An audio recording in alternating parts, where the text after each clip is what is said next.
तृतीय आंग्ल-मैसूर युद्ध की जानकारियाँ।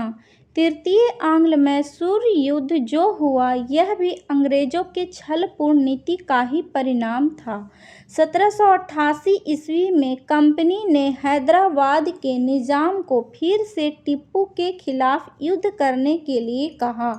टीपू सुल्तान को जब इस बात की जानकारी हुई तो उसने इसे संधि के उल्लंघन के रूप में लिया और इसका परिणाम यह हुआ कि अंग्रेजों के मित्र राज त्रावणकोर पर 1789 ईस्वी में आक्रमण कर दिया।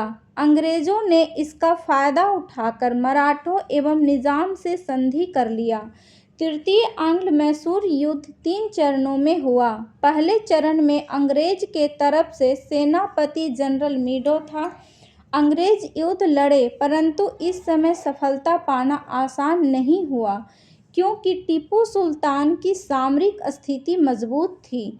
सफलता न मिलने के कारण ऐसे में दूसरा चरण दिसंबर 1790 ईस्वी में शुरू हुआ, जिसका नेतृत्व कर्नवालिस ने स्वयं किया। 1791 तक बेल्लोर और अंबूर पर अधिकार कर लिया। उसके बाद वह टीपू की राजधानी श्रीरंगपट्टनम के पास तक आ गया, परंतु वर्षा ऋतु आने के कारण अभियान स्थगित कर दिया और मंगलोर वापस आ गया।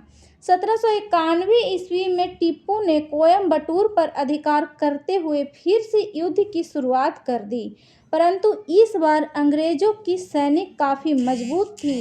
इस तीसरे चरण में अंग्रेजों की सैनिक की सहायता के लिए मीडो, स्टुअर्ट, मैक्सवेल और हंटर जैसे अंग्रेज सैनिक भी शामिल थे। फिर भी टीपू सुल्तान हौसले के साथ लड़ा, परंतु अंग्रेजों की सामरिक स्थिति मजबूत होने के कारण टीपू सुल्तान को आत्मसमर्पण करना पड़ा। इसके परिणाम स्वरूप एक अपमानजनक संधि करनी पड़ी, श्रीरंगपट्टनम की संधि। संधि के शर्तों के अनुसार टीपू सुल्तान को अपने राज्य का लगभग आधा हिस्सा अंग्रेजों, मराठों एवं निजाम को देना पड़ा। साथ ही अंग्रेजों को युद्ध में हुई क्षति के हर्जाने के रूप में 3 करोड़ रुपए देने पड़े। साथ ही अपने 2 बेटे को बंधक के रूप में भी रखना पड़ा।